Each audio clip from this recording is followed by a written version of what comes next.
The dwarven ones are the nicer looking ones.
You ain't perceiving shit. Oh, I'm not. Nope. Predicted it. You ain't perceiving shit. Alright. So given that you decided to press on through the night, it is quite dark at this point. And I would say just Togar and Trogdor are able to make out that these figures out in the among the graves, um, each of them looks to be hunched over, clad in a dark grayish cloak. There always seems to be a lantern somewhat nearby, and the figures seem to patrol the graves. Every, maybe two or three of them, you see one with a sickle that it sort of waves in front of it. Step and swing. Step and swing. Stroke by stroke, you see that the sickle, as it swings, is sending cut blades of the tall grass that grows in this area scattering to either side. As though these are the gravekeepers, so to speak. Here, I thought it was something ominous. They're just cutting the grass. I mean, usually what you do with sickles. Cool. So yeah, the massive cemetery stretches for the better part of 3 miles, leading up to the village proper, where you finally see the weathered wooden walls, gates closed for the night, but a pair of guards standing watch, peering over the gate. I look, I'm fascinated by how tall and long the grass is, and I'm just kind of like inspecting it and stuff like that as we pass by. Okay.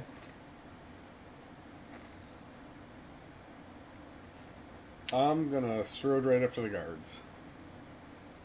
All right. So they're standing atop the wall, so they're kind of Oh, peering okay. down. I'll strode up to like the light around the wall.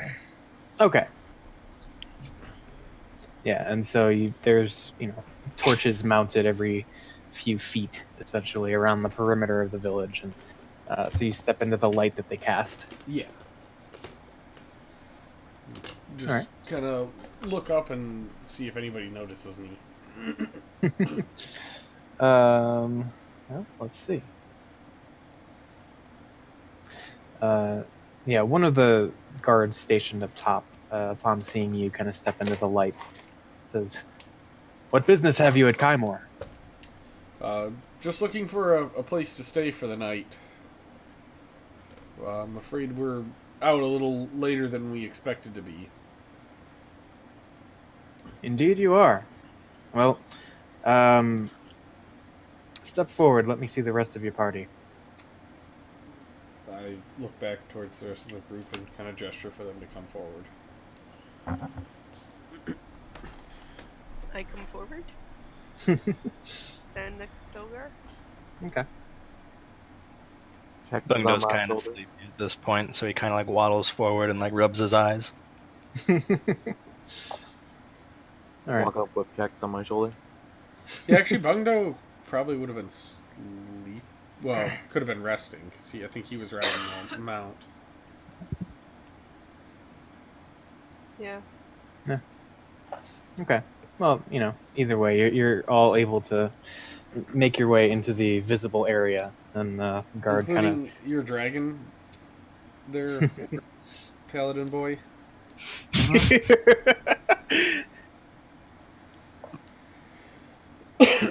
Or do you dismiss your dragon? I'm not dismissing it. All right, so yeah, one by one, the group kind of files into the illuminated area.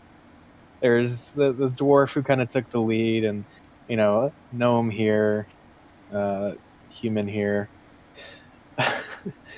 dragonborn, followed by this massive. I mean, not full on dragon size, but still pretty sizable, pretty imposing miniature drake that quadruped walks its way up to the torchlit area. At which point the guard says, "By the gods, what is that?" I'm gonna lean over to Trogdor and say, you should probably dismiss your mount because we won't need him inside the city or village. I yell up, "It's okay. It's just his horse thing. He's kind of a strange individual, but I swear he's harmless." And then I look over at Trogdor. Yeah, dismiss it. What for? Because a half giant dragon thing walking around is not usually what people see on the, up on the surface. You're gonna have to dismiss it anyways when you go to sleep. So why not now? You just dismissed the bloody dragon. It doesn't have to be dismissed when I go to sleep. Bungdo readies We produce have flame nowhere and to stares put at it. Trogdor. You can stay here. I look at Bungdo and hideous laughter. Okay. Wisdom saving throw. I see him readying produce flame, and I want to de-escalate this. Oh, shut up, Cortana. How the fuck do I turn this off? Can you give that to his mount? What? Make his mount laugh hideously. Okay, you're not affected. Bungo just gives you the stink eye and then turns back to Trogdor with produce flame readied. I look back at Trogdor and just shrug and just kind of gesture towards Bungdo. And Bungo's also just kind of like flipping the fireball up like a foot and then catching it.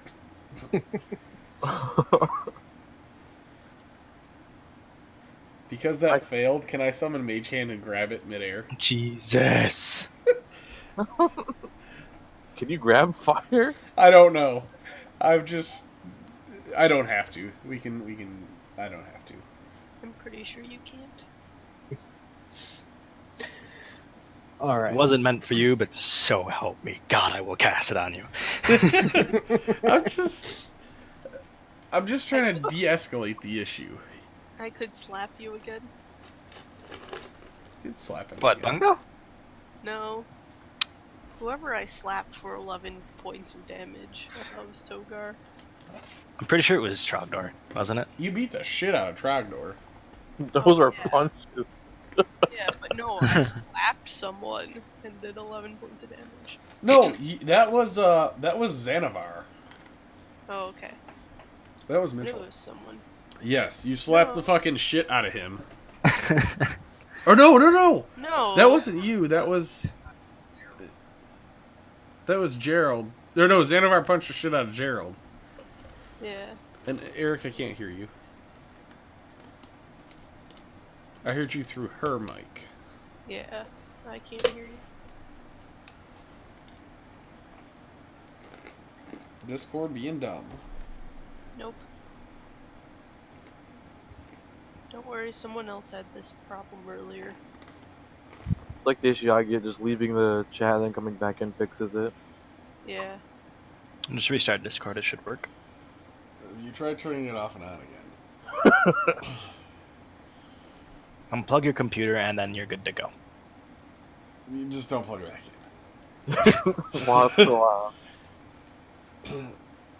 So, yeah. Fuck. Yep. Oh, got that one. Okay. Yeah, my mic actually, like, the actual inputs, just, inputting. So, Oh, that's weird. Yeah. I've never used a mic on mine, so. Anyways, I don't remember. I slapped someone really hard. It excuse was- me while I mute myself for just a second to plug this thing in, make sure it doesn't die or something. Potatoes. I just hear squeak, squeak, squeak. Yeah, I'm like, who's squeaking? Sorry. Easy there. So that's what it sounds like when a gnome does it.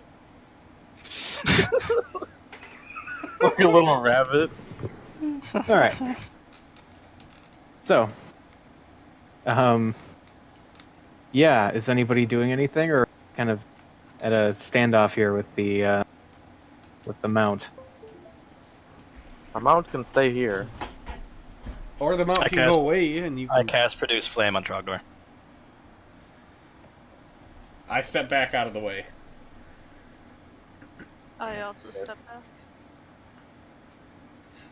You throw a small fireball at Trogdor and it just kind of dissipates against his armor. The fuck is your AC? 19. Fuck!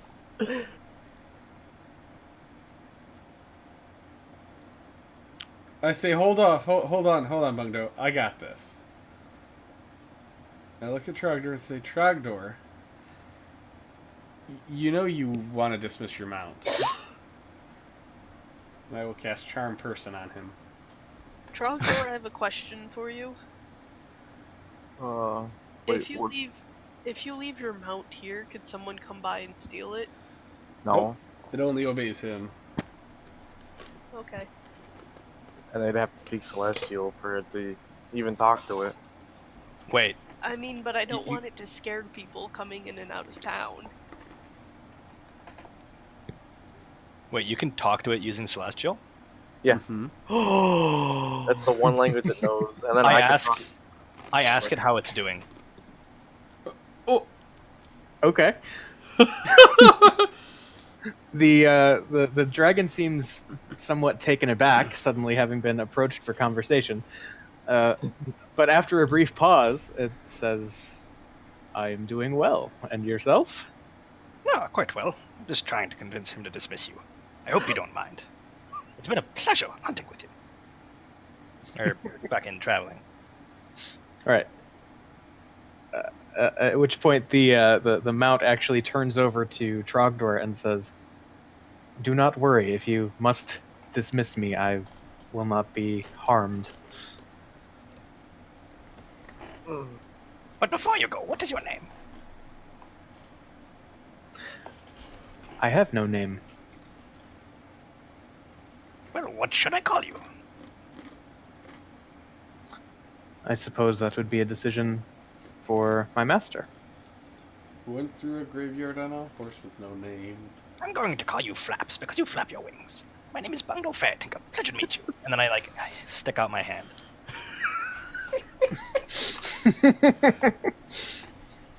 It just replies likewise and gives sort of a subtle bow of the head in your general direction. Since he's not shaking my hand, I just do a really obnoxious bow. But classy. All right. And then Bunga just starts walking towards the gate. I guess I'll just say to it, I guess I'm gonna have to dismiss you for now. I'll summon you again when needed. It gives kind of an understanding nod. And are you officially dismissing it, or just telling it that you're going to? Yeah, I'll do it. Okay. So as it nods, you see it almost evaporate into a silvery mist scatters among the early morning mists of the fields of Kaimor.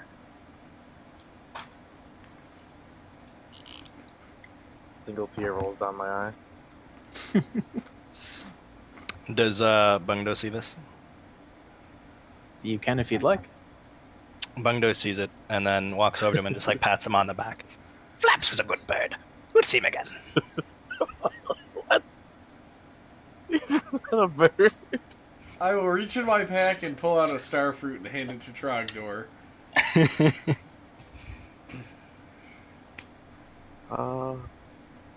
And I'll reach in and grab another one and hand it to Kex. Alright. Bungdo looks at Togar expectantly. I reach in my bag and pull out another one and give it to Bungdo. Dang it, Bungdo just I kind of wanted- giggles and takes it. I was really hoping you still had potatoes instead. I do not. I gave all my potatoes away. I thought they all perished. Oh, yeah, you're right. They did. They rotted out. All that poor jerky. And at this point, the guard sort of chimes in from atop the gate, still having just watched this whole scene unfold with the dragon. He's just watching like, what the fuck? As soon as he Yeah, starts with the- making a noise, I reach in my bag and grab another one. Hold it out towards him. toward the guard. Yep. He sort of disregards that and says, "So, that beast was under your control then?" Looking at Trogdor. Yes, I'm Paladin of Bahamut and I can summon such creatures. I'm a god. He kind of processes the information for a moment and says, "Well, it would be greatly appreciated if you could keep that for more appropriate times. But we here in Kaimor are, of course, no strangers to the divine, and Paladin of the Platinum Dragon is certainly welcome within our gates." At which point he kind of shouts down, and you hear him say, "Baldar, open the gate!" And you hear the creaking and moaning of the wood as it slowly, gradually swings open and grants you passage to the small village inside. I go in. And that's it. Just walk in. You go in, and that's it. Yep. Okay. Sadie's snoring. Did that guy even notice Kex on my shoulder? Didn't really seem to acknowledge him. What's the oh gosh for? It looks creepy. No. Kind of reminds me of that one street in the later Harry Potter movies, where there's on that graveyard. They're looking for all the Horcruxes. Oh, Godric's Hollow. Mm-hmm. I A don't little know. bit. Anyway, I followed over. After I pass under, I'll turn around and look up and say, "Hey, where is the nearest inn?" Asking the guard. All right. And yeah, he kind of says, "Just down the road. You'll see it at the closest intersection." In section. Okay, thank you. We'll turn and head that direction. All right. So, having entered the village pretty late at night, there's really minimal movement or even signs of life that you can see. There are these relatively small stone dwellings that you see built, look to be mostly residences. The odd one maybe still having a lit candle or something near the window, but everything is pretty quiet and still. As you make your way deeper into the village, you do come to a crossroads of sorts. And across the street on your left, you do see rather smallish looking inn with a sign kind of pounded into the ground out front that just says "The Long Night." The Long Night. Mm-hmm. NIGHT or KN? I'm sorry, what was that? Night or night? Like PM night. Okay.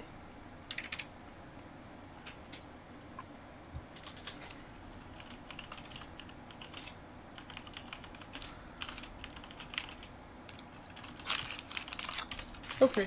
I will go in. I'll follow Togar. Trogar. Drogar! Yay! If Togar and Trogdor ever end up shipped, we know what the name is going to be now. So at least we've got that out of the way. Rogar? Yep. You caught me. I have a fetish for weird, tall dragon things. And why did you want him to dismiss his weird large dragon thing? Because his dragon thing doesn't wear armor. I love a man in uniform. That's amazing, Phil.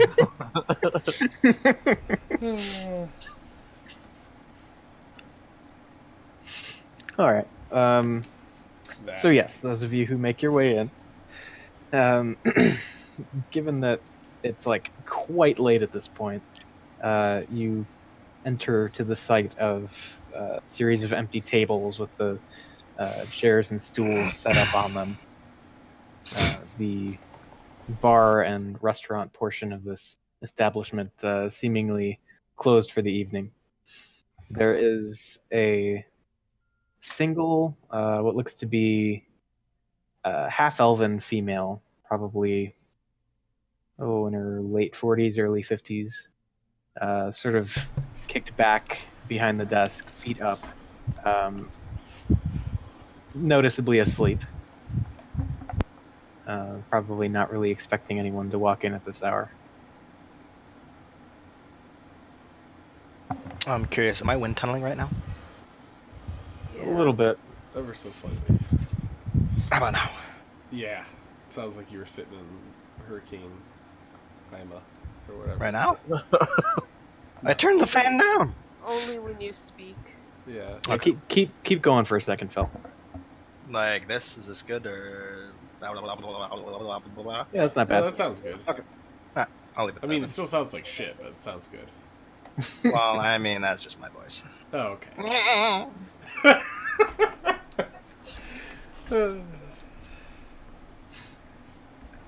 So you said there's a woman at like the front desk thingy. Yeah, kind of kicked back, feet on the desk, snoozing on the job. How tall is this desk? Probably about 4 feet. Okay, so like my height. So I walk up to the desk and I just like tap on it with my staff. Excuse me. Okay. At which point you see the feet kind of retract and the front two legs of the chair that she's resting on kind of thump back down into the ground. And she looks around and at first she seems quite confused, and then she can just see the the top of the staff kind of protruding from the countertop. Bungdo And, goes up on his tippy toes. she's like, "Oh, excuse me. Welcome to the Long Night." She Thank you. I can see you've had a long night. Ah, I see what you did there. Do you, by chance, be selling alcohol still?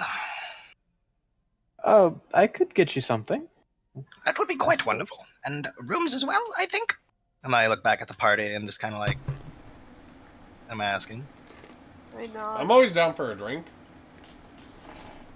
I would just like some bread, please, if you have any over. I think I might be able to find something for you. Yes. Okay, Thank you very much. And how many rooms was that for this evening? Like me, Kex, and then I guess one other person wants to join. I'm bunking with Bungdo. And me and Tormatillo, whatever. Tormilla? Yeah, Tortilla? I can't remember her name. You so leave she's my Tormatillo future wife to me. alone. Is she married? No, No, she's a priest. Not that you know. I mean I guess you didn't ask. Maybe she is married. Nope, future wife. Mr. Steal Your Girl. Yep. they love the I men with the mean- beards. It's been a while, so his wife might have had her Yes, I her got wife or husband might have just declared her dead and got remarried. Jesus. Yeah, that sounds like a thing. Fucking dwarves. Hey, easy. Some racist shit, motherfucker. Does me blowing my nose sound really loud? I didn't notice. Okay. Although I did think you were playing the trumpet. Okay, Peter Griffin. At least I don't sound like an elephant. Like he does a very good impression of an elephant. Awooga! Just like that. Yep. Alright. So, anyway, that would be 3 rooms then, right? Yeah. So.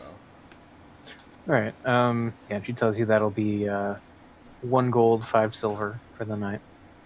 Lol. I'll put 2 gold down. Alright. And yeah, taking that, she says, "Oh, well, that's over your refreshments then as well. Thank you very much." Yes. And I'll yeah, take my she seat at the bar. okay. Yeah, she makes her way over and kind of half asleep still, roots through everything back there, and she is able to find what looks like a basket of bread that she kind of brings out and serves to the group. And I munch happily. I'm hungry after that long walk and riding. and you know, unfortunately, I suppose, for those who may have stayed at the Baron's Horse back in Helmfirth, the options here are considerably slimmer. They've got sort of a lighter ale and a porter in-house. So that anyone who would like a beverage, those are your options. I Do you have whiskey? Oh, I look at Bungdo. It's one of those nights, is it? It's always one of those nights. I'm down. All right. She hears your request and looks back in cabinet of sorts that they have behind the bar, and yeah, she does. She is able to produce a looks to be half empty bottle of some sort of whiskey. Oh, also, how old is she? Or look to be. Like late 40s, early 50s. You said she was a half elf? Yeah. Okay. Considerably younger than you. And yeah, so she brings the bottle over and kind of like a stack of shot glasses. Not really sure who all would like a drink, but anyone who would, she happily pours a shot for. I'll drink with Bungdo. I offer her one as well. All right, she accepts. I see where he's going with this, and I back him up. No, you don't. You have no idea. Maybe I'm just being friendly. Because Bungdo's a nice guy. Can Well, I roll you can an be insight? friendly and you can be friendly. Can I insight check Bungdo to see if I can figure out where he's going with this? Sure. I mean, you could, but Bungdo doesn't even know where he's going with this. Or you Oh! could just make it. Fuck! Okay, so where's Bungdo going with us? You don't know. Togar knows. Fine, whisper it to But Togar. for the sake of brevity, it's going pretty much where you all think it's going. I am wingmanning hard for Bungdo. Like, just being a super wingman for him. Talking him up, just... I'm pouring Wait. more of the drinks than she is, like, so that... How long do half elves live? While I think like 200. 200? Because I know elves are like literally fucking forever.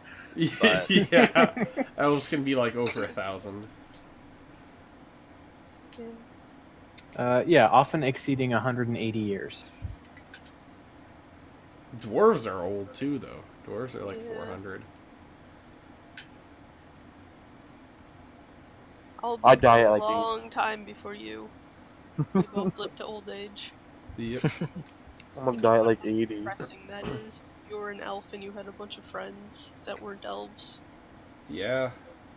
There's stories about that. That's literally like the entire Drizzt series. It is. I was gonna say that's like the whole Dark Elf series is him trying to rationalize having short-lived friends. So, good book series. But Not a sponsor. dude, I would literally flip. That would be so awesome. They I would reference. love to see you do a flip. I could do a flip. He could do a flip back in the day. I don't know about now. No, I could do a flip. We're gonna try it next time I'm back. Yeah, I want to see this. We'll do it in Germany. Oh god. Germany. I'll flip After off. many beer and sausages. I shall flip off a giant wiener. Well, anyways, Bungdo raises up his glass and then says cheers in Gnomish. Okay. I look at Bungdo kind of strangely, and just go, cheers in Gnomish. All right. She does not seem to flash any understanding of what the hell was just said, but I shrugs- inform her kind of- politely. Okay. Yeah, so she shrugs and kind of parrots it, and clink, and yeah, down. And then I also say, and and whatever the word is how you say beautiful. But I don't like actually call her that. I simply say it's just how you say beautiful. I'm assuming that I know the word cheers from them teaching me because Yeah. that is something that they would teach. Yep. That is Yeah, absolutely- probably. Okay. There's a little smirk on her face as you say that, but she doesn't seem to be giving too much away at this point. Is she? What does she look like? Beautiful. Okay. Elven. There we go. That's all you gotta say is Elven. She's got But she's half elven. The difference. she's got sort of pale skin, kind of medium length. Hard to tell if it's extremely dark brown or just pure black hair. Wearing pretty standard, like innkeeper, almost like just general work clothes, really. Nothing, I guess, extravagant per se about her appearance, but she's she's shapely, and She's a little too perfect to be a human. Any stubble on her chin? Not a speck of stubble to be seen. No. Ooh. Well, Togar's not interested. I gesture over towards Tormilla to come over and join us. Yeah, and she's been kind of like hanging back and snacking on the odd piece of bread this whole time. But Yeah. yeah, Curious, Come how on. long was the trip from the boat to here? So you stayed the first night in Helmfirth. That was like right after you got off the boat, and then you stayed one night between Helmfirth and Kymor, and now you're the next night. So Yeah. basically 2 days. Yeah. Sweet. See, I pull out think- some fish and offer to everyone. 2-day-old fish. Well, it's smoked fish. I will Like gladly eat some. you guys made it your way, but like I made it the preserved way, so it I should didn't last make for it. about a week or two. I eat the smoked fish because smoked fish tastes good with bread. Yeah, it does. Like older bread where it's slightly crispy. Smoked fish just tastes good in general. Can I have a piece? I said I offered it to everyone. So we're all just sitting around getting fucking slammered thanks. at 2. Togar, I think you would be really attracted to my dwarf that I play in another campaign. I just might. She has like medium length red hair and blonde stubble, so that's like a nice fuzz. Ooh. And she's busty and she used to work in a tavern. Oh my Has god! she that's ever the worked greatest with metal? name for- No, unfortunately. Did she ever date a guy who worked with metal? I don't. She hasn't dated. She's only 40. Ooh, oh, she's Only young. She's a little young for me. She's a wee little lass. Have to wait till she's at least 80, 85 before As suddenly Togar and Maya are just talking about this friend of Maya's. Hey, you two might get along well. I start explaining the subway, like the age differences of dwarves versus humans, and explain that 40's a little young. That's like the equivalent of like dating a 6-year-old. It's not. God. In dwarven society, it In is. Dwarven, you hit puberty, you're like an adult at 50. No, they say you're not usually until you're about 80, is when they They consider say you an adult. 50 when I last checked. Did it? I thought it was 80. Oh, Well, it's 40 50. means she's still a kid anyway. She's It's like fucking a 12-year-old then. So now you're making it worse. Jesus. It's 16, gosh. Oh, Well, that's legal in some states. I think back in the 1100s, that's definitely legal. Well, that was because you only lived till 30. 20 sometimes. 25. Hey, I beat the age curve.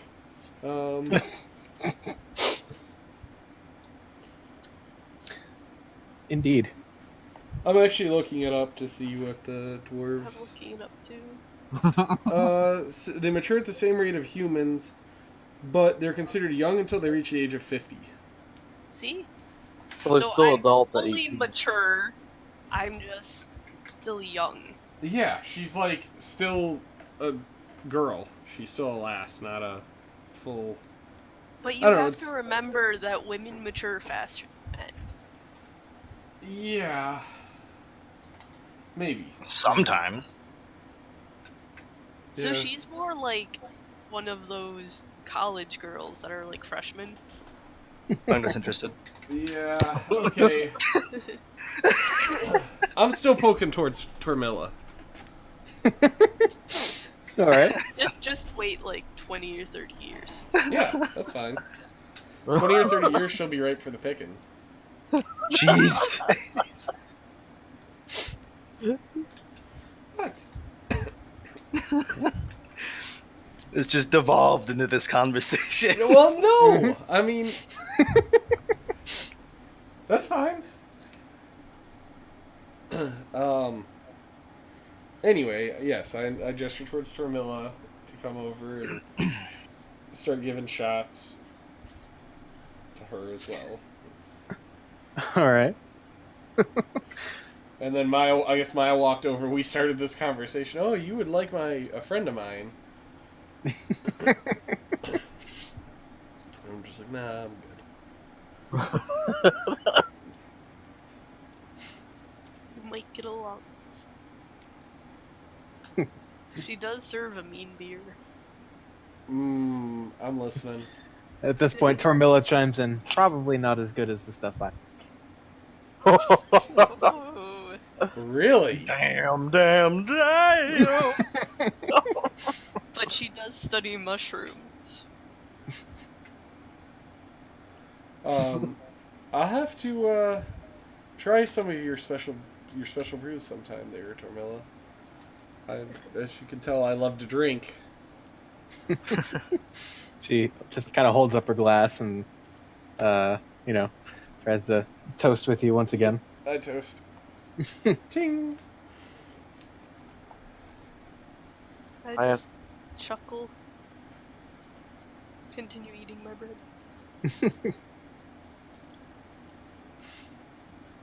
Yeah. So you continue on your merriment for a bit. How many drinks deep do you guys want to go? I haven't drank. I'm not drinking. That I'm doesn't mean going. I I'm can't going be a till wing Tormilla woman. stops. Okay. Bungdo? Very deep. Balls deep. Okay. For the sake of everyone knowing that they do still have some adventuring to do the next day, Tormilla probably cuts herself off fourth drink. At which point, she's certainly a bit more jovial than her the standard, clerical Bartender's self. drinking too. Let's see. She has one more drink, so a total of two, before kind of laying back a little bit to, still maintain a bit of propriety and control over the bar, as she is kind of the only one that appears to be on duty right now. About this time, I'm telling Tormilla a story of some jackass who tried to steal from my store, and how it was just some young, some young whippersnapper just trying to steal, and how I put him to work, and just kind of more of like a just, drunkenly talking, rambling. Okay. Yeah, she seems to be politely listening and just kind of enjoying the buzz. Yeah, and Togar's a talkative drunk. Mm-hmm. All right. And so Bungdo, what's Bungdo up to? I don't know. I guess just talking to the bartendress, telling her about the gnomish stuff and asking her about her life. I mean, Okay. she's half elven. Do I know that? Like, do I observe that? Yeah, I mean, your first guess would probably be half elf. Clearly she's got some of the elven characteristics that show through, but maybe not as prominently as some of the full-blooded elves you've seen. But yeah, talking to her, you find out that her name is Marthana, which maybe you need me to copy paste. I don't know, but there it is. I had it right. Yeah, and she, comes from a pretty simple background. Her mother was actually a cleric of Arathis, who raised her in the general area of Kaimor, as she worked in the one of the local temples.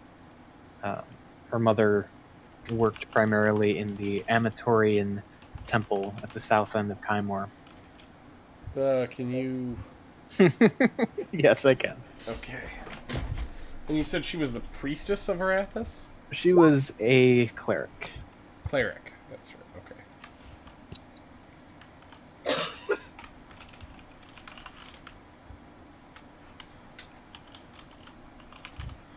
Okay. Got it. Because I overheard this Mhm. too. Eavesdropper. Well, we're all sitting at the same place, It's true. so. I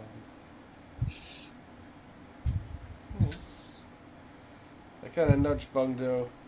Hey, Bungdo, where are you? What about you tell us a little bit about you? Well, I actually don't have the home city written in yet. I only have the first battles. Oh. You don't have to if you don't want to. I didn't Give know if me you a had minute to think. Oh, Someone that's else can fine. go real quick, and I'm I'll I ask you can later. improv this. I'll ask you later. No, Well, but- I also want to talk to Mathana. Give us an old war story, Bungdo. Oh boy, plenty of those. Well, ow, fuck. I kind of want to hear this anyway. I figure this will be a fun one. I mean, you know what? I'm just gonna go with the one that I wrote already. Yeah. Give me a second to pull this up.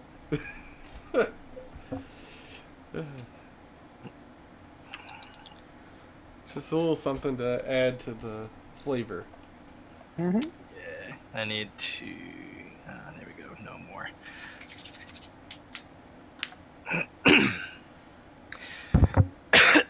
Let me drink real quick. All right.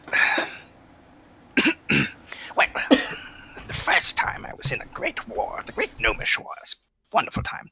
Back when I was actually a metal tinker instead of a fair tinker, we were going to war against the forest gnomes, the bloody little ingrates they are. Probably inbreeding all the time. I hate them. Anywho, I was sprinting through this market to get to the bunk. Well, not really a bunker, I suppose, but it's just a big house, really. And it's where the siege balloons were. So I sprinted to there, we fell in, and he went over them. Absolutely no training whatsoever. We really like to improvise in the gnomish culture. Anyways, I got there when he went down the stairs and all that sort, and got to the staging area. So we sat there for a bit, and they went over the... Sorry, I'm like... His voice is killing me.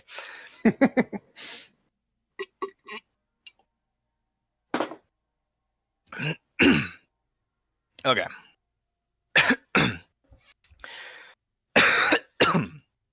Yeah, there we go. Well, Captain Bliswick was a wonderful person, and he puffed on a pipe while he was talking to us, and it's delicious. It's cloudgrass. It's like blackgrass, but a bit more high quality. It's very high value in gnomish culture as well. Anywho, stupid forest gnomes were building a new town, but it was on our territory, and so we were supposed to bomb it. So, we had our training. We have MK4 Apes bombardment balloons. And aerial pyromantic, I don't remember the rest of it. It was pretty good, though. So, we had teams of 5, and we sprinted down the hall into these balloons, and we just took off and went to the city. And when we got there, we bombed the shit out of the little suckers. It was wonderful. But one ballsy one happened to snag our balloon with a fireball. I don't know why forest gnomes use fireballs, but, can never really know what they do.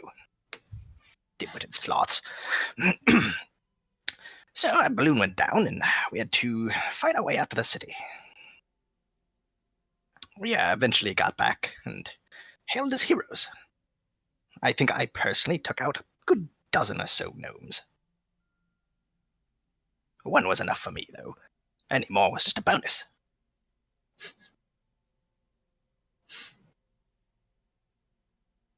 And then he kind of ruffles around in his pocket and pulls out this little medal. It's a pyromancer's medal, you see. It's a very high honor there. That's why I like British flames so much. I'm just so used to using it in the army. Use it now, anyways. And then Bungdo just kind of sits back with his hands folded with a little smile, thinking about murdering forest gnomes, and then eats some fish. Are forest gnomes evil? I mean, yes. If you ask any deep gnome that, yes. Or rock gnome? Yeah, Forget rock gnome. Rock gnome. I mean, that's my asking, because she doesn't... Technically, does they're not know evil. Yeah, but she probably does not know the intricacies of Mish. So, in response, Bungdo looks at her kind of like with a stunned face. Well, of course they are. I mean, I feel like not many gnomes head to sea, and she wouldn't find many in the middle of the desert, so... Valid point. I look over at Bungdo. How do you tell the difference between a rock gnome and a forest gnome? Well, they usually wear green. But It's something of theirs. I'm not quite sure. They're like sticks. I mean, I have a stick, but this is a rock gnome stick, not a forest gnome stick. you Therefore, you all look the same to me. Yeah, there's subtle differences. All dwarves look the same to me, especially the females and the males. Beards everywhere. Doesn't make a damn bit of sense. All dwarves do look the same, unless you're one of those dirty gray dwarves. Do recall. Yeah. It's like, they're gray dwarfs? Yeah, you don't ever want to meet a gray dwarf. If you do, it should be at the end of a sword, or, in your case, your fists. Or perhaps burning at the stake. No, you could just expose them to sunlight. I've heard that works. Wait, are they vampires? They're not vampires, but they do live fully underground. And I would assume I know a little bit about them. Being a dwarf, I would know a little bit about gray dwarves. Yeah, at least a reasonable bit. I mean, you probably wouldn't have seen the sunlight thing, but you may have heard tell of it. Yeah, that's just- given that you they yourself are kind of a subterranean dweller as well. Yeah, they live down in. But They're just better, like because dark he's not elves. They're just like dark elves, where they live down there, and most of them never see sunlight. So, but Huh. they're not good people.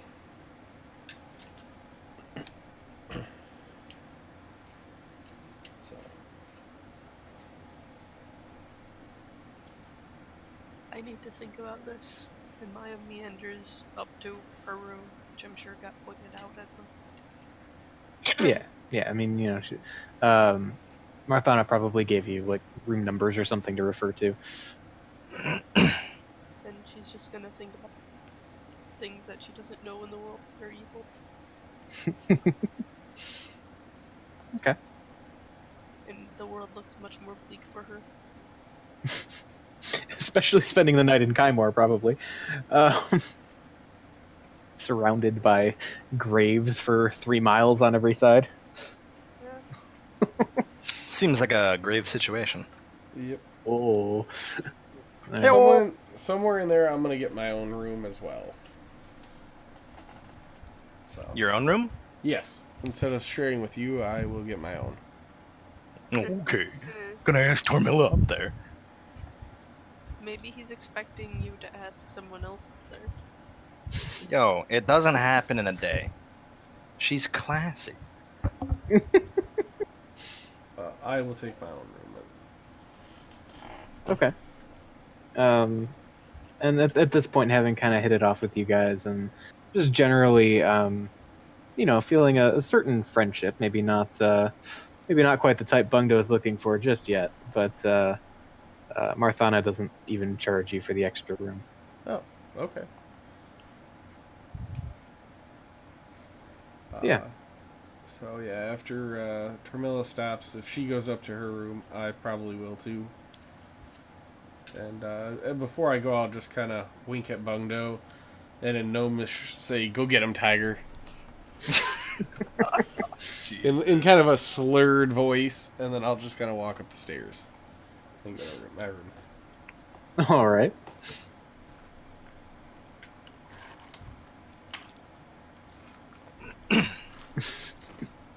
So let's see. That leaves what? Bungdo and Trogdor. What? Is Trogdor still downstairs at the bar, even if he's not drinking? Nah, I'll go up to my room. Bungdo stays down for one more drink, a nightcap, Okay. and offers one to her, but doesn't like pressure it. All right. Yeah. She kind of holds up a hand and says, I really shouldn't. I went. Got a few more hours before I'm able to go and get some rest, but I should at least keep something of a sound mind. Very well then. I'll take one more, and then I suppose I'll head to bed as well. Unless you'd prefer some company while you work. Well, it certainly wouldn't hurt. She pours you your last drink and stoppers the whiskey bottle, putting it away. And yeah, so she just kind of sits there, on a stool, kind of on the other side of the bar. And yeah, I mean, we don't have to RP the whole thing out, but Yeah, we'll just assume that they talked for a while. yeah. Just chilling. Yep. Okay. And eventually, I'm assuming Bungdo decides to. Yeah. All right. So, the next morning, you all wake up, having the benefits of a long rest. Sweet. And well, it's probably a bit of a late start given the time it took to finish the journey to Kaimor. You kind of overran the standard travel day by a little bit.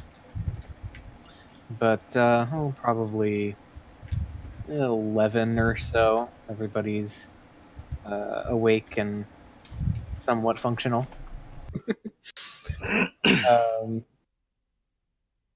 Bungdo, go ahead and make a Constitution save for me.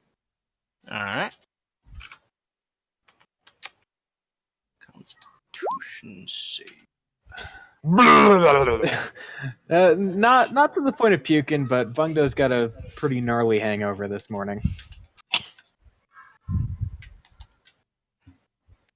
But other than that, everyone awakens feeling pretty well refreshed, and well, the day is already kind of in full swing in Kaimor. You can certainly hear a bit more life and activity on display outside than there was during the journey in.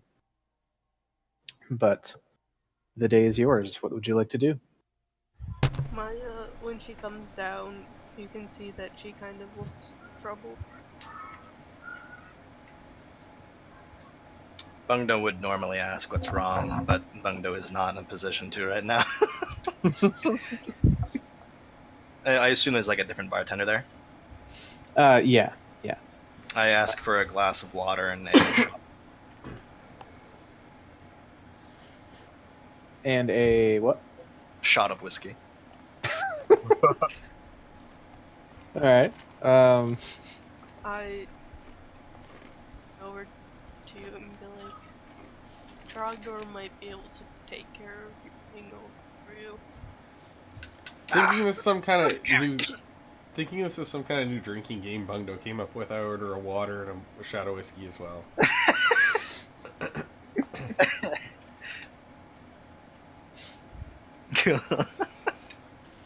And I'm just like kind of eagerly watching Bungdo to see what he does with it. All right. Bungdo takes the shot and then starts drinking the water. Alright, I do the same. I'll take the shot and then start chugging water. I turn And- back to Maya, though, and then explain that in Gnomish culture, they feel like they have to deal with the hangover. Not like a repentance for like the drinking, but just kind of like a, I don't know. It's like a ritual basically. Or you don't cure hangovers. Okay. Oh. I respect that. I chug the water, and Or at least in his hometown. I don't know about Romish culture as a whole. I'm sure plenty just deal with it that way, but yeah, I chug the water, slam the glass down, and look at Bungdo. What was that supposed to taste like? well, refreshing for starters. Yeah, that was refreshing. That's not some new. That's not some Gnomish drink, is it? No, that's a hangover cure. Oh. Huh. Didn't taste too bad. Well, it's fucking water. It doesn't have a taste. Fair At enough. this point, I just ask for some eggs. Cooked eggs. Okay. And yeah, after a few minutes, your food comes out. Cooked I order to those as well. specifications. All right. And I try to convince Bungdo to get a raw egg. It's a old dwarven hangover cure. What, do you smash it on your head and do a little No, dance? you just drink it. Pretty sure that it was this campaign we did it in.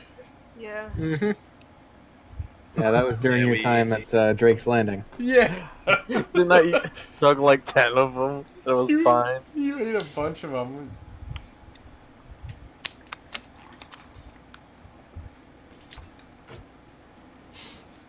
All right.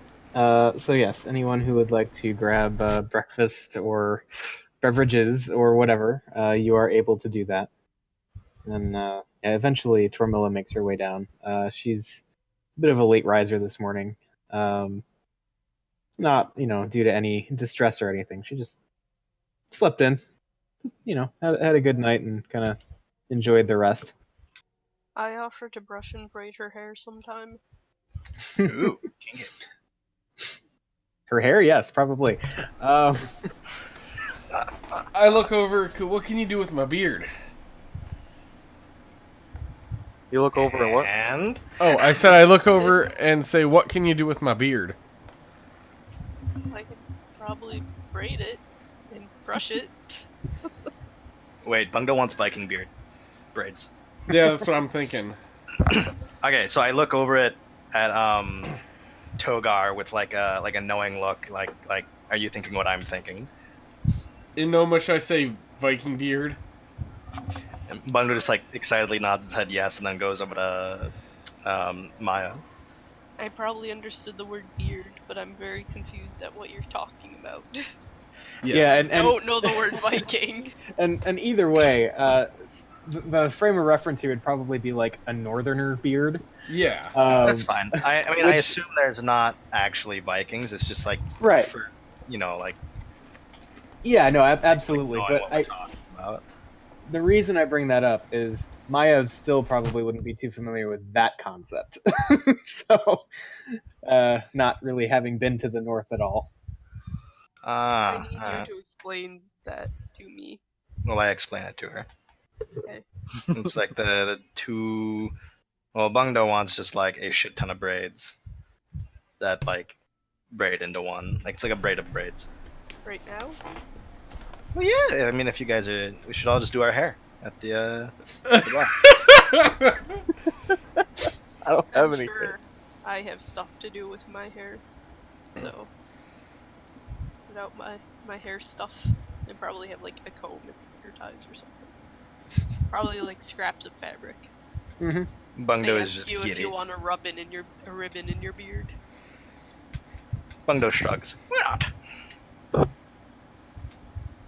I just want 3 braids. One off to the left, one off to the right, one down in the middle. I think it's like what you've done to Eric's beard before. When we were at the concert, the Ailstorm concert. His beard isn't long enough to do that. Well, no, I know his isn't now, but It makes me sad. Yeah, me too. Well, you I'm don't trying like to find somebody to braid mine. Mine's not long enough, though. Anyways, have scraps of cloth. I find a lovely dark blue ribbon to put on the left side of his beard. And I guess I sit down, bob it, and start braiding. Actually, I think it just looked better if it was 2 braids, like 2 big braids, but we'll just say that's what I wanted in the first place. Okay.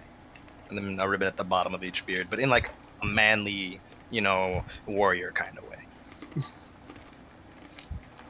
I'll kind of do it like ballet shoes at the bottom. Okay. You have the beard equivalent of a man bun. Oh god. Fine. Maybe no ribbons then. Fuck you guys. Well, you said... I just tie a bit of cloth at the bottom to keep it kind of braided in a little bit so it doesn't undo itself. Just say, okay, your beard is braided.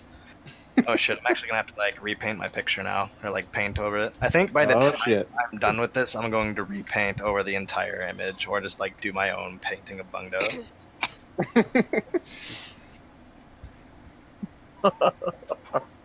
Need a tablet though. You need to get me a belt of dwarven kind so I can see in the dark and then grow a beard. Oh god, a dragon thing with a beard. A dragon with a beard. Yep. You're a A bearded, bearded dragon. You would literally be, yes. A bearded fucking dragon. Just makes him look very distinguished. He would also need a monocle. Bungdo can do that. Yeah, we I can can make a bash a monocle. monocle. Yeah. I have now braided Bungdo's beard. Okay. So, So, is it Salon Day? Or, It seems so. Oh my god. Okay. Just put the YouTube up Salon Day with the party. I look over at Bungdo. Are you satisfied? No. I say that no-mish. Am I like able to look into something? Like I suppose like a mirror or something in the bar? yeah, I mean, it's probably not unheard of that there would be a mirror somewhere around, so. Well, Bungdo really fucking likes it. Alright. How large is the bedroom? The bedroom? Yeah. Oh no. Let's see, this Oh one... my god. Don't do it. This bedroom would probably be, maybe like 10 by 10. Damn it. Why do you ask? No You reason. know why. His chaotic stupid side was coming out. Your chaotic stupid is showing. Oh, sorry, Zip.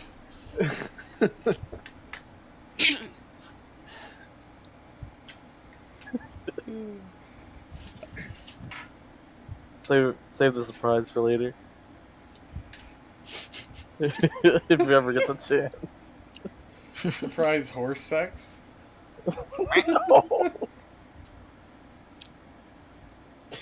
Anyway. So, is everybody engaging in Salon Day, or is it just Bungo? I thought about it, but then I decided, nah, I'll do it later. And, I'm gonna go out and explore. We should discuss what our plans are. It would seem his plans are to go out and explore, but carry I on. just wanted to explore the town, because... I pull a little bit of fish out of my bag and then put some spices on it and then like 2 gold coins and give it to Maya. And thank her for the whole beard. Thanks. Bungdo really likes it. Don't have to give me anything. Well, it was like bartering. It was a very good beard. I eat the fish, and I guess I put the bits in my pocket.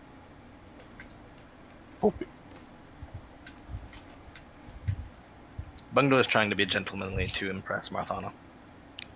Who is at home Not asleep. there. But, you know, like, he's just like, just being a different, more gentlemanly guy right now. It's just like His good self-defense deeds of will get another. back to her. Hmm? I said, Maybe your good deeds will get back to her. Yeah. But I mean, I don't do it for that. I just want to be a good gnome. And then she's going to, like, fucking flip her shit for me. I'm like, yeah. Yep. Bungdo's a smart guy. Self-defense of another. Indeed. That's all I'm gonna say. That's just, like, being a good lawyer. that's being the shittiest lawyer ever. All right, we'll discuss that later though. Oh, too many tangents. Well, I want to look at the grass in daylight. I guess I'll go outside and find some. Okay. I'm just fascinated by really long grass. I didn't know grass could get this long that you'd have to cut it. All right. As Maya is investigating the grass, what's everybody else looking to do? I want Can I to do an ask- insight check on the grass? Sure. Why not? All right. This grass looks suspicious. I think everyone should. Seems legit. Okay. Maya, this is legitimately grass. Day of the Triffids style. I don't know. Maya's inspecting it, so I figured I'd insight check the grass. Make sure it's telling the truth. You should Yeah. read Day of the Triffids if you haven't read. Yeah, this grass certainly seems completely honest and open with you. Oh. So you turn around and find out it's a mimic. There is a single blade of grass that is in fact a mimic. roll a nat 20 and just find a fucking mimic. Oh no. My perception of the grass is very poor, which is probably why it takes me so long to look at it. Yeah, that would make sense. Damn. Maya's just over here doing rails. she's trying to sniff the grass.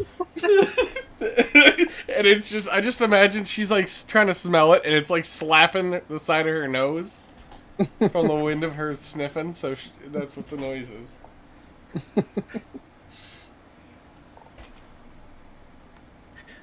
Alright, so in the midst of the great grass investigation, what's everybody else doing?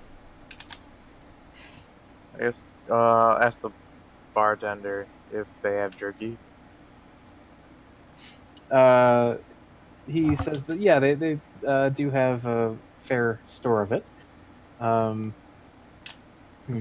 Offers to sell you some. How much jerky do you have? Willing to buy a bun. He kind of, takes a look in the back and says, probably a couple pounds at this point. I'll buy it all. We live our lives on jerky, starfruit, and mead. Indeed. As any good adventurer should. You have protein, carbs, and vitamins. Yeah, exactly. Why are things not right? I didn't do it. What thing? not There we go. Okay. So, for that jerky, he asks for 4 silver pieces. Right, come with something to store it in. I'll pay for that as well. Okay. He manages to return with like a kind of like a smallish burlap sack that he can then put all of it into, and he ties it shut and hands it to you. Says, no charge for the sack. Okay. I just want to get rid of this silver I have on me. I'm gonna give him all 9. Okay, he seems a bit surprised and says, you know, 4 is only, and he like it holds out 4 coins in one hand and 5 in Yeah. the other. Yeah, I know. Keep the tip. Just the tip. Thank you. All right. You just like paid him for the month or something. He can afford to eat again. How much said 2 pounds jerky? 2 pounds of jerky. Alright. There we go. We could just stick that in the bag of holding too. I can carry it. Well, yeah, but what happened last time he carried it? We were gonna go fight a magical boss. Well, you don't never know. know when that'll happen again. Buy some more. I just did. You just keep buying it and rotting it and buying it and rotting it. It's fun that way. Okay. He makes bets with himself for how long the jerky will. All right. So, what's everybody else doing?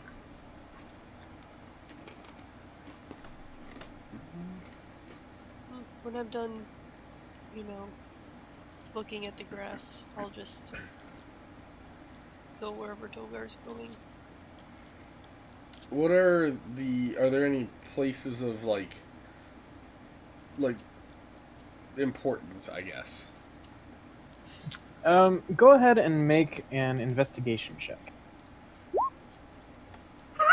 Jesus. All right. So yeah, you feel like you've got a pretty good grasp on the pretty much the entire layout of Kaimor, and you know, you see a number of residences, a kind of general store situated like a few properties down from the inn, as well as toward the south end of town, you see this large, almost ancient-looking building. It sits pretty much at the edge of town to the south. It looks to be a temple of some sort, and it has 2 visibly different halves to it. The side closest to the forest, the Starkwood, is almost completely obscured by ivy. Just this tangled mass of ivy has overgrown this entire half of the building. But squarely in the middle, almost as if it was just cut right at that point, the ivy just ceases to grow there, and there is the bare face of the building. Clearly much cleaner, much more well kept than just about any building exterior that you can see throughout the whole of Kaimor, besides this very point. Is it of dwarven architecture? Sorry, is it of dwarven architecture? It does not look to be distinctly dwarven, no. Is it a notable architecture? Like, is it something that would kind of catch my eye?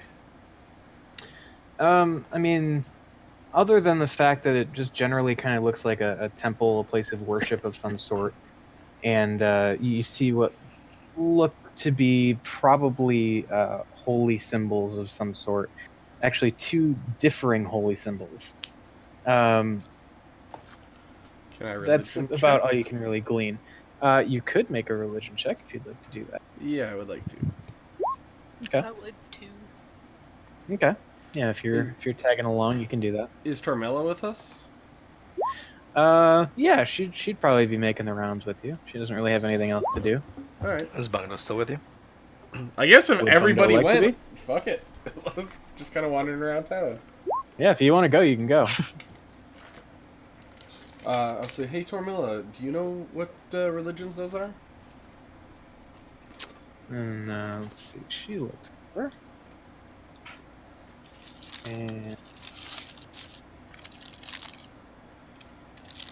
let's see here.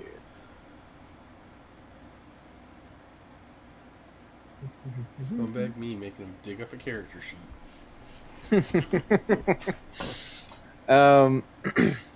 She actually doesn't seem to be too familiar with either of these, but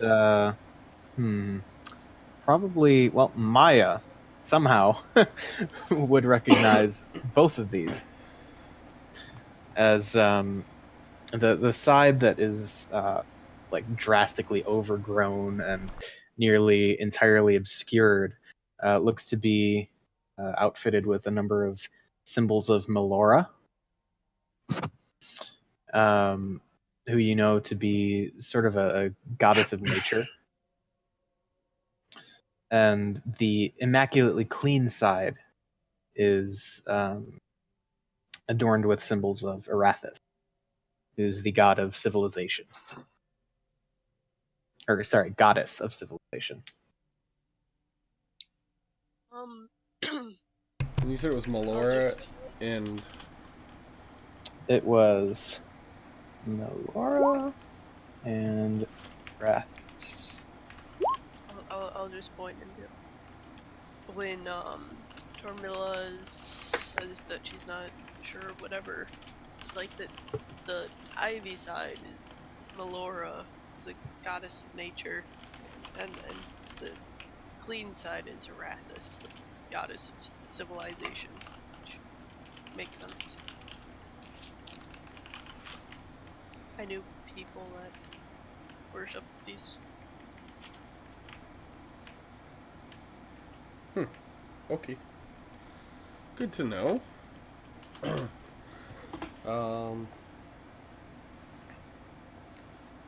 just seems kind of weird that they're both in one church. Do we want to stop in there real quick? Good. See Yeah, what's- might as well. Okay. Sometimes, no opposing things work best together. I just kind of give her a strange look and say, well, let's go in and find out what's going on.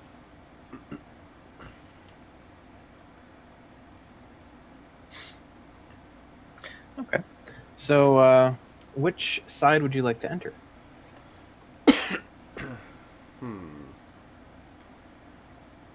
I would So, like to are stand they- in the. Oh, go ahead. Go ahead. Oh, I was gonna ask if I could stand in, like, between each side, and then divine sense.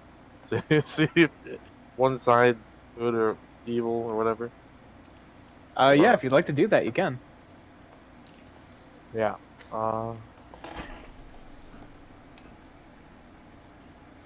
need to Okay. actually do a spell sometime.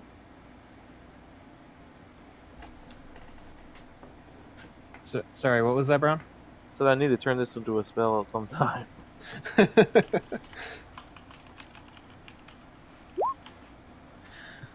Okay. Um.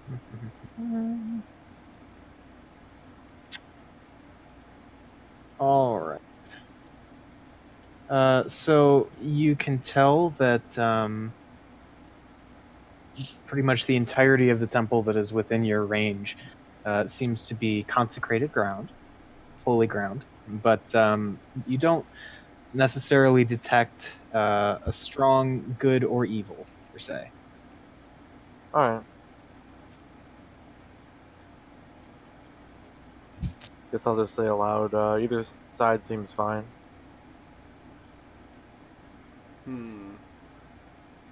Does the overgrown side look at all structurally unstable or anything? It's just No, just it looks. Yeah, it moss? looks perfectly stable. It's just it's ivy. It's like vines of. Oh, okay. But yeah, both sides are readily accessible, seemingly still in use and all that. Just they're markedly different from one another. I'm gonna go with the clean side. Okay. Were they kind of like townhouses where they're attached but they're separate? It's hard to tell from the outside, but you don't see a clear point from an architectural standpoint where it would definitely be separated, but you'd probably have to go inside. Okay. All right. So, what were you saying? I was clearing my throat. So yeah, you make your way, or at least Togar makes his way, into the side that appears to have some association with Arathis. I'll follow him in. Okay. Yeah, and upon entering, you see a number of like wooden pews decorated with various types of gold filigree around the arms and backs, all kind of positioned in, kind of like auditorium V shape almost, facing a white stone altar, upon which rests what looks to be a dual-bladed, like essentially battle axe, but only maybe 3 feet tall, sitting in a brass base, kind of holding it aloft so that it remains visible to the congregation that might gather there. And emblazoned on the axe, you can see what look to be the 2 sides of a scale. They seem to be in perfect balance. There are a few look to be clerics or priests or something of that nature who are, kind of just attending to duties, swapping out incense. One is notably just kind of sitting, looks to be in prayer. I point out the battle axe to Togar and specifically the scales, and I'm like, see, each side is in balance. They must. I'm trying to mentally retain an image, like Togar's trying to mentally retain an image of this. It could be very useful for either an emblem or, just thoughts on enchanting, working on trying to figure out how to enchant weapons. Mm-hmm. So. Yeah, and as your gaze kind of reaches past this kind of, the near part of the building, you can see at the other end, there do not appear to be any walls or anything separating this side of the temple from the other one. And across the way, you can see kind of mounted on one of the walls there is what looks to be a kind of gnarled, crooked staff that almost kind of forms a question mark shape, mounted with a wreath that seems to be made up of various herbs and even berries and just all kinds of evocative, beautiful, natural things. And despite the fact that it seems to have been mounted for quite some time, it just nothing seems to have wilted or dried up. It just remains there, and again, sort of overlooked by several rows of just plain wooden pews. And over on that side, you see a number of green hooded individuals just kind of, again, you see like some, looks to be crafting almost going on, like carving of wooden figures. And again, looks like there's someone just kind of sitting, reciting a prayer. But so visually, it's this juxtaposition of kind of formal religion and like the priestly, clerical, paladin sensibility to what almost looks like kind of druidic culture far end.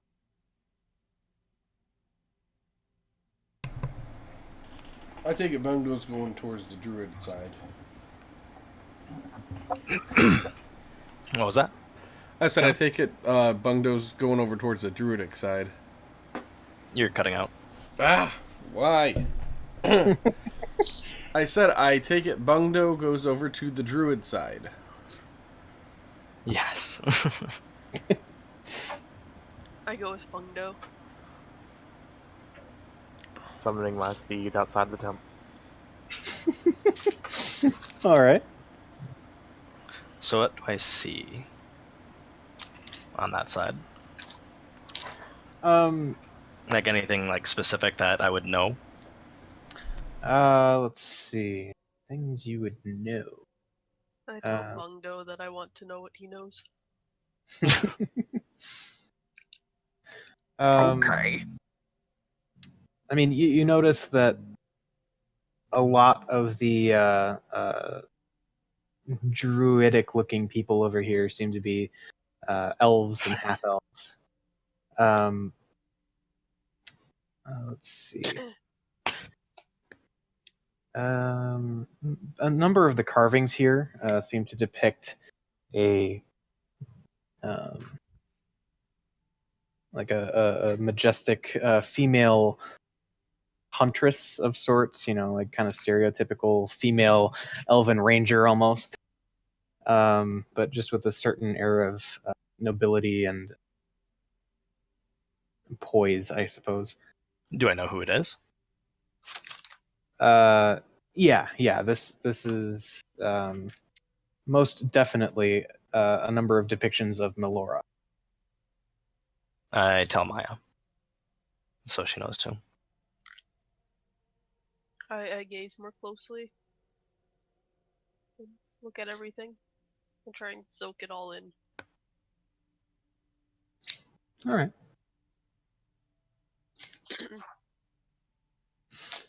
And yeah, as you're kind of standing and just taking it all in, one of the hooded figures approaches and kind of raises a hand in sort of a gesture of peace and says, Melora keep you. Not really seeming to engage in conversation so much as just giving you a quick blessing and going on about his business. Bungdo says it back. I nod. All right. And also say it back.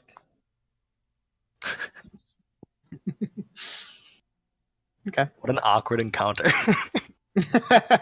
Sorry, I thought I was gonna No, cough, not because he- so...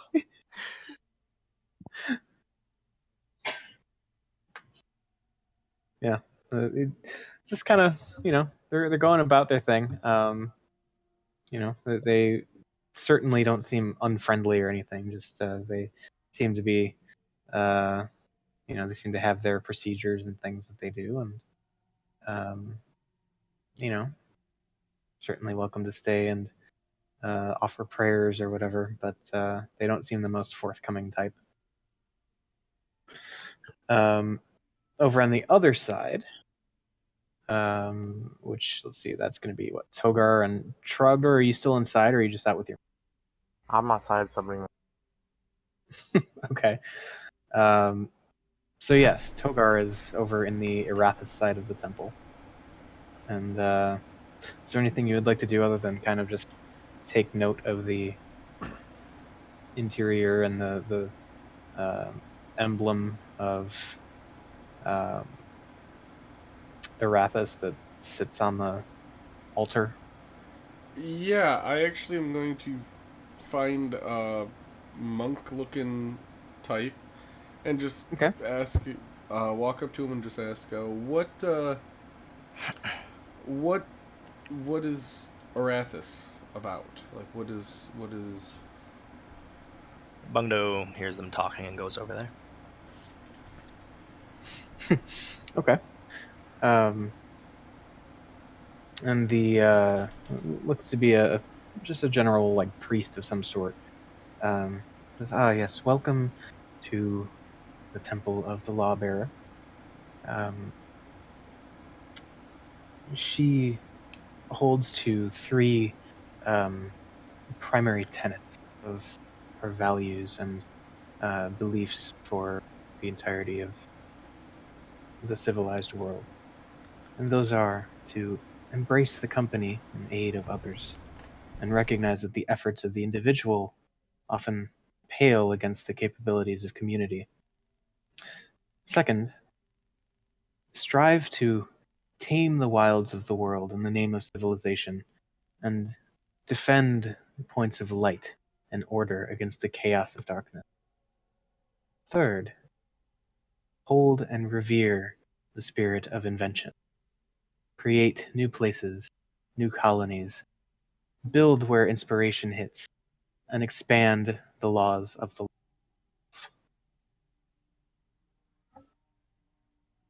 And what was the first one? embrace the company and aid of. Company in need of what? I think you cut out again. Did you not hear me say anything? I No. heard embrace the company and aid of. Others. Okay. Oh, okay. Yeah. Well, as I'm hearing about the hold and revere to the spirit of invention and build where inspiration hits, I start thinking of the armor I'm wearing, of Yeah. of everything that went into that, of all my shop back home, just kind of start, just after the hearing about the invention thing, I just kind of tune out a little bit and introspectively think about I basically start getting homesick and just kind of look up at him, give a nod and say thank you, and I will walk out, like completely out. Okay. He gives what you assume to be some sort of holy gesture towards you and continues on his way.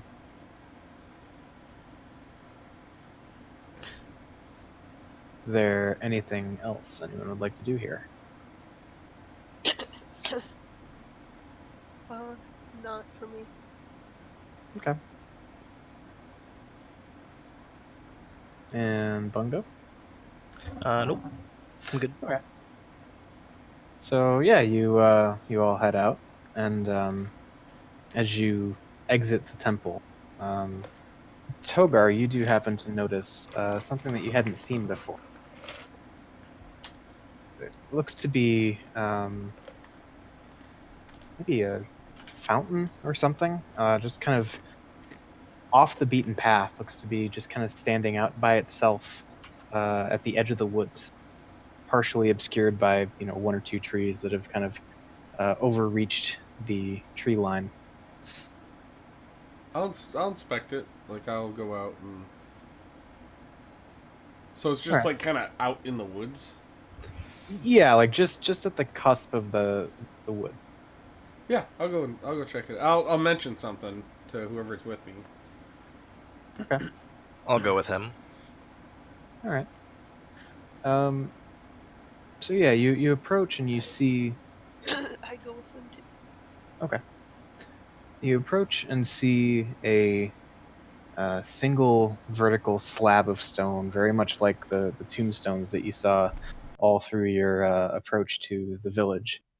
But this one seems to form the back of a fountain. You see still water just kind of at rest in this fountain that the walls of the basin probably stand about 1.5 2 feet tall. Overlooking the still water is a mask of the purest porcelain white you've ever seen, wreathed in black wings.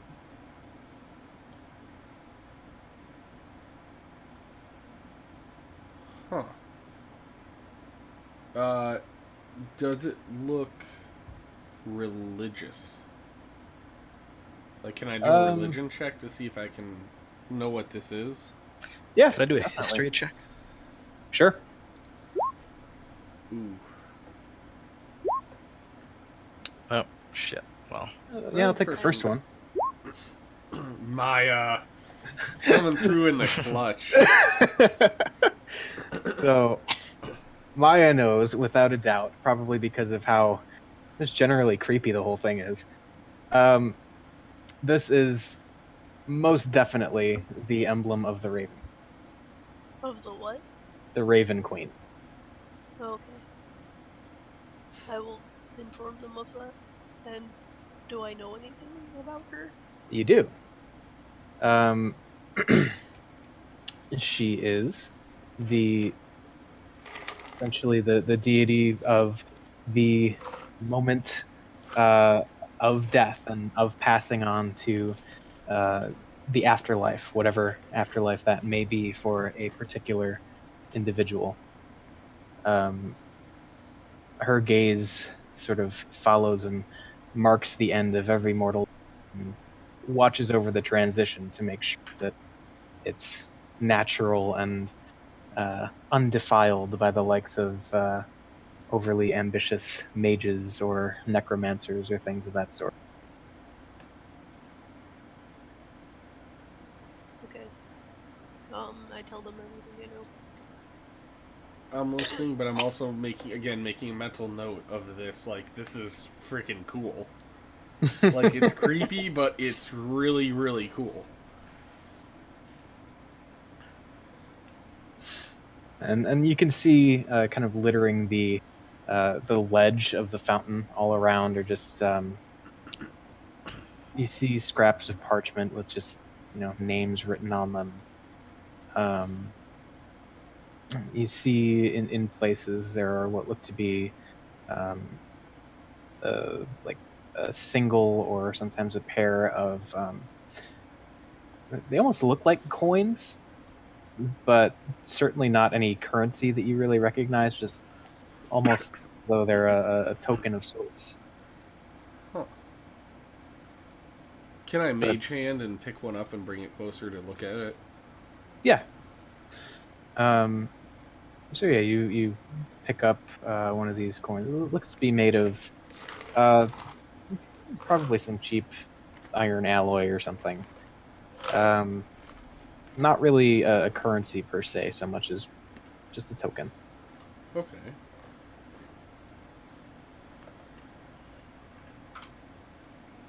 But it doesn't say anything on it or anything. It's just... No, just basically in the shape of a coin, but no distinguishing markings upon it. It's like a blank. A coin. Yeah. Blank.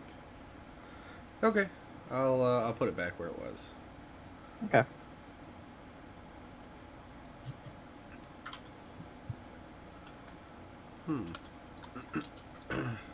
And is this... It's just a fountain out in the middle of nowhere?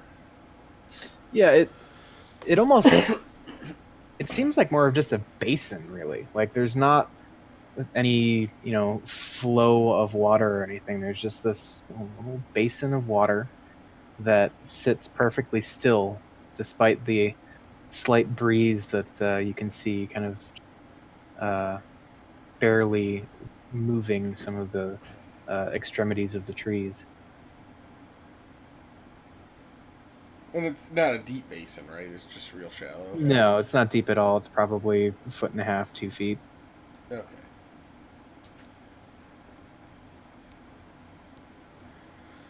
Huh. That's interesting.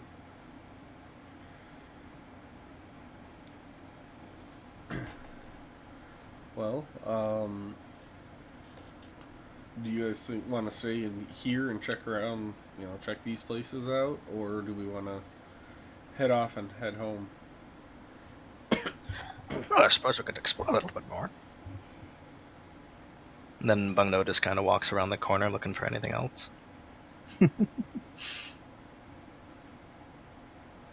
All right. You guys going with him? Yeah. While riding my mount. Okay. So, yeah, the party makes their way kind of back toward the center of Kaimor. Um, Again, a few small businesses here and there. The odd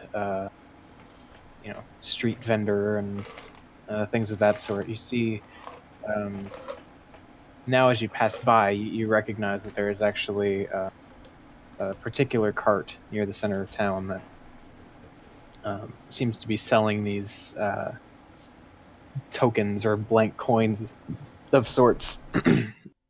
um, and you kind of gather that it's just a almost a superstitious kind of thing. Kaimor being the site of the largest cemetery in Akuria.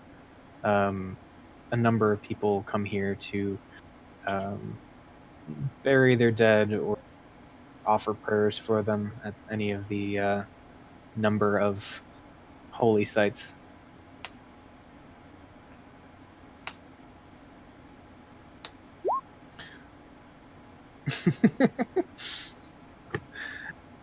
But yeah, beyond that, you don't see anything seems to be particularly of note.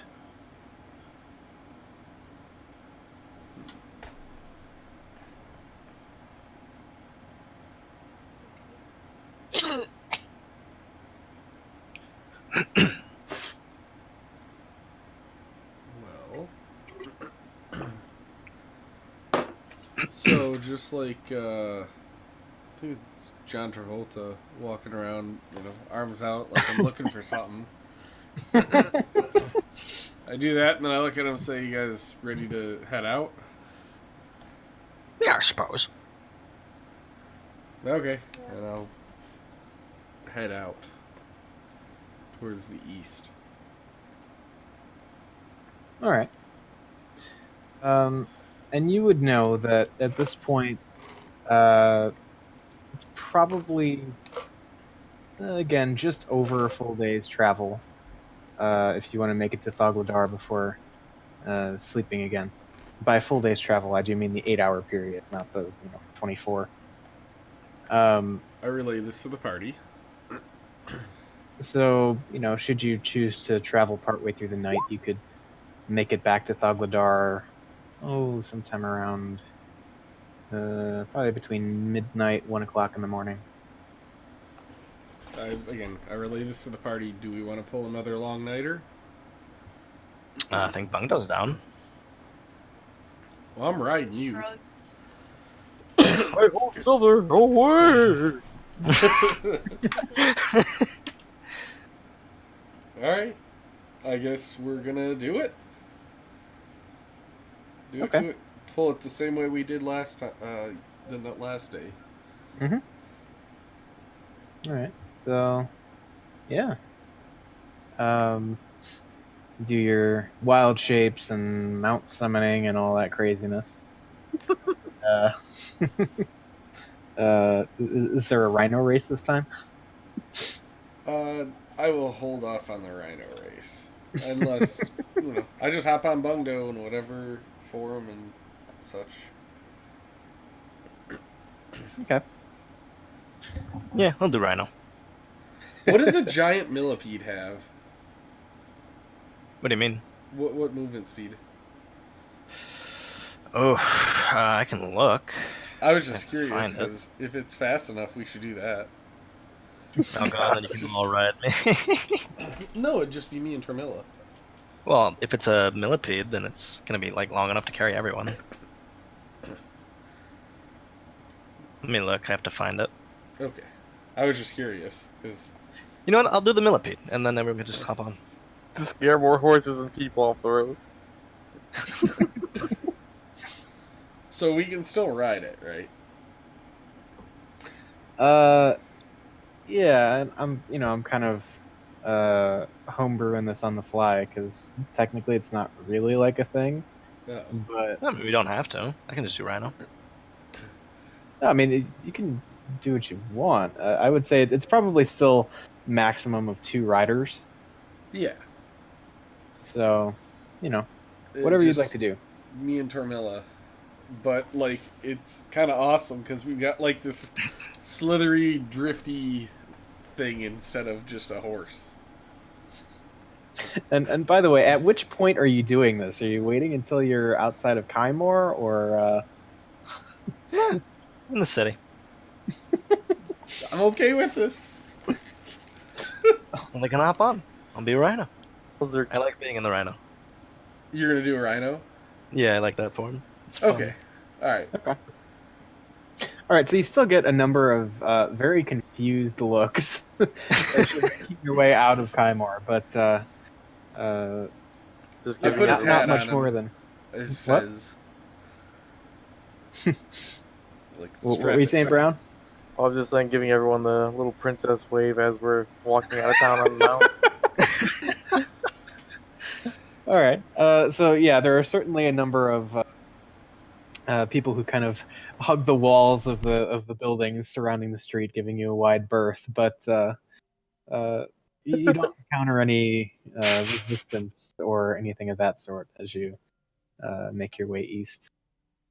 So you continue on your way, eventually passing the kind of outer reaches of the Starkwood that's been hanging around the right side of the road this whole journey since you landed in Helmfirth. And as you break past that, you get past the again the outer reaches of the great cemetery of Kymor, and you once again find yourselves kind of in the southern expanse of the central plains of Acuria, just flatlands as far as the eye can see, except just off in the distance you might be able to still make out the walls of the capital of Ramsgate. Looming ahead of you, you see the Moonwatch Mountain, a small mountain range that Togar has called home for the vast majority of his life. And as you draw ever closer, Tormilla clearly becomes visibly nervous, given the gravity of the situation that you are accompanying her into.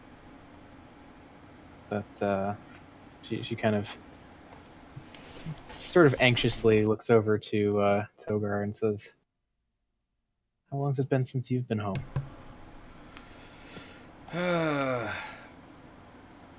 Couple of years now. I think it's been like a couple months, right? Well, no, I had been out for quite a while. And was just kind of broadening my, basically I was kind of going in circles and widening out my circles as I was going. So I just happened to be where I was when we met up. Wow.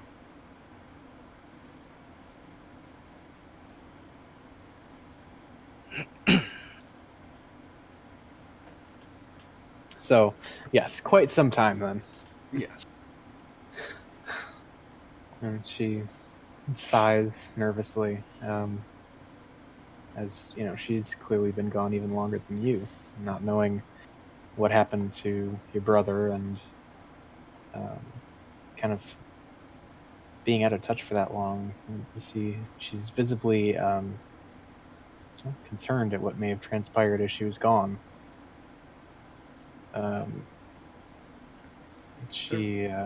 Go ahead. I was just gonna say, everything will be, everything will be okay. We can figure this out. We don't need to be nervous. Well, I hope you're right. But, well, and she nervously laughs. The first issue I think we may run into is everyone thinks I'm dead. Or so I would imagine. I'm not even sure how we'll get an audience with my father or anyone who could do anything to address our concerns.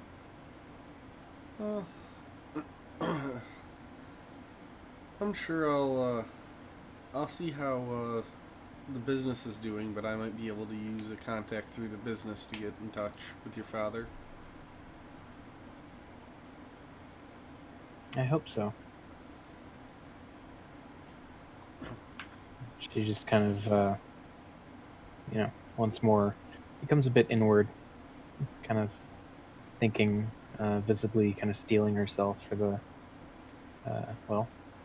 interesting encounter, to say the least, that you'll be having.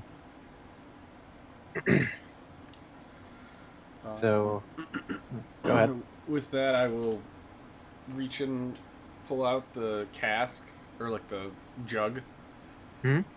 and say, beer, and hand it back to her. Alright. And essentially just kind of pass it back and forth drinking. Okay. Yeah, And then I'm she sure to she say- does indulge. Go ahead. I was just gonna say, I'm definitely make sure to save enough for Bungdo when he Alright. switches, like, you know, when he reverts. Yep. So Beer for your rhino. Yep. Okay. Bungo poops. You what? Poops. Oh. Rhinos poop sometimes. Alright. So yeah, the midday sun that you have overhead as you town eventually wanes to evening and gradually sets behind you, leaving you to travel in the dark, still, keeping to the road. Really, it's an uneventful trip.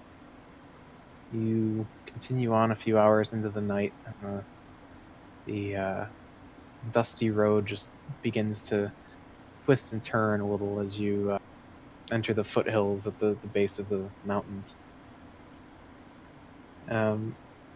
Eventually, it gets to the point where the road is kind of weaving in between the natural stone pillars that litter the foothills.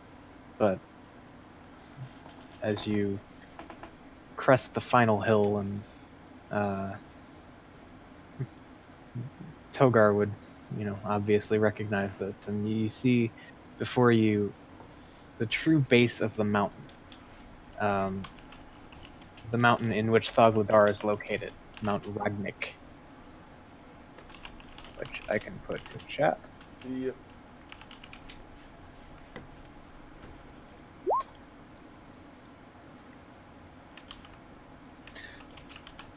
So upon cresting the hill, the road kind of straightens out in front of you, leading to what really just looks like a crack in the face of the mountain. And there, spanning the width of the gap, which is still probably 100 or so feet wide,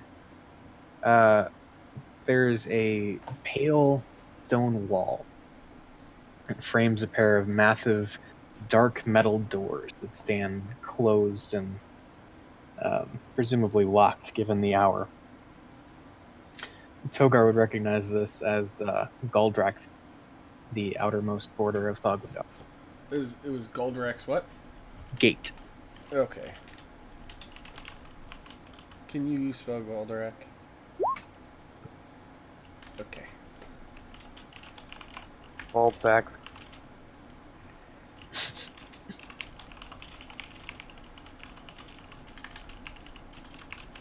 Okay. So I know.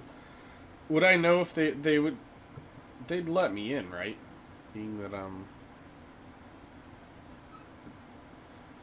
I mean, would I know enough to know whether we should even try to go in? Yeah, I mean, in your experience, certainly people who are of note within the city, who don't require any sort of vetting, could make their way in, and their companions alongside them. Okay. Then yeah, I will kind of try to see if I can urge Bungdo to go faster. Bungo just starts charging. Not like really, really fast, but like faster. Okay. I want to keep up with him. All right. So a rhino and a small dragon come charging across the Yes! foothills. With a dwarf on the back of the rhino, just woo!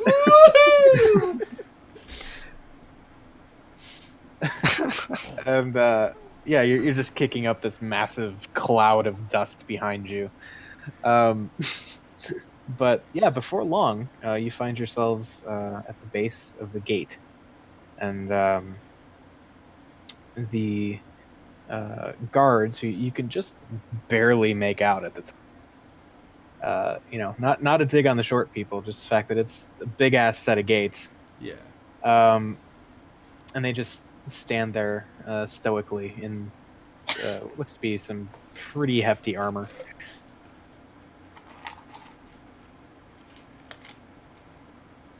Alright, well, I will, as we're kind of approaching them, I'll hop off Bundo and approach. Like, hands kind of out, not resting on any weapons or anything, just kind of, just approach them. Mm-hmm. And Bungo you follows behind and then sits.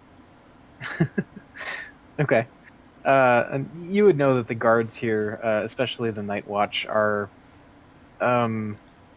very like, English guard kind of deal. They stand and they keep watch, but unless they are specifically addressed, they don't really do anything unless a perceived hostility happens. Yeah. But I'm just, it's been a while, it's late at night, and we're riding up with a fucking dragon. I want them to know I mean no harm. Right. So. And I have a rhino hot on my ass, just kind of following me. Okay. But I approach him and I'll just say, hail, I am Togar Hammerstriker. I've been gone for a little while, and it appears, I've made it home. I would request entry into the city.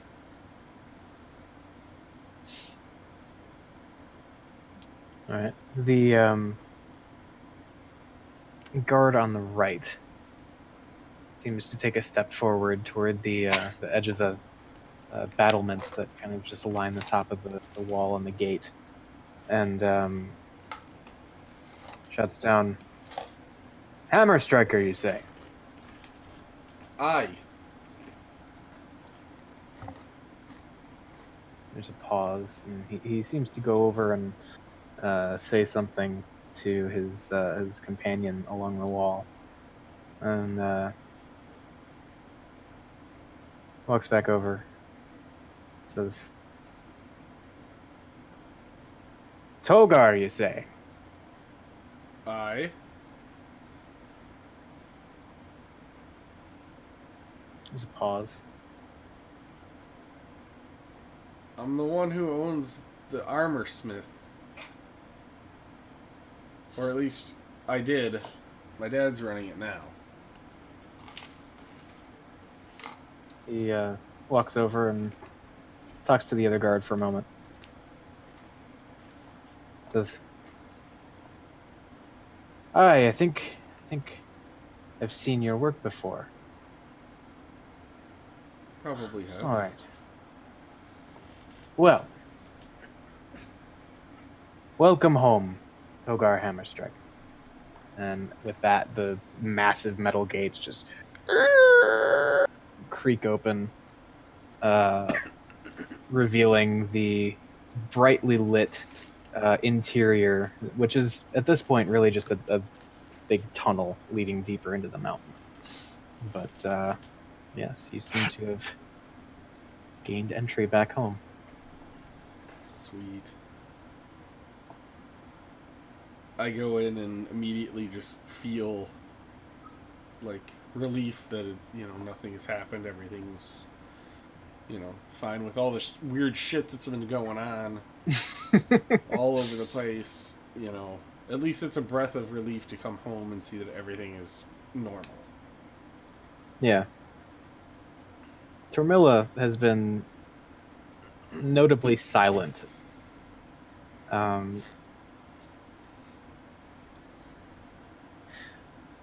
I would say that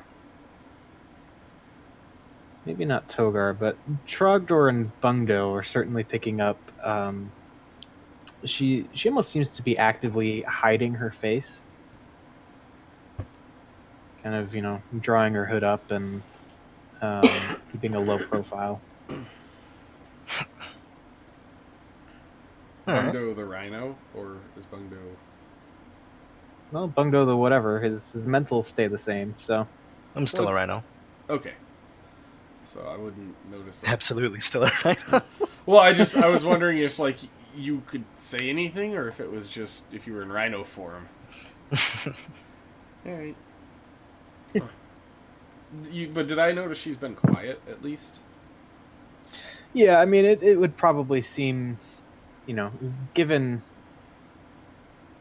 your thoughts on returning home and everything, she's certainly been a bit more reserved about it than you have been, or you would imagine she would be after being gone for so long. Yeah. Well, just kind of in Dwarvish, I will say, is there something you're not telling me? You're awfully quiet, and you seem to be. Oh wait, never mind. She didn't seem to be hiding, to me. Sorry.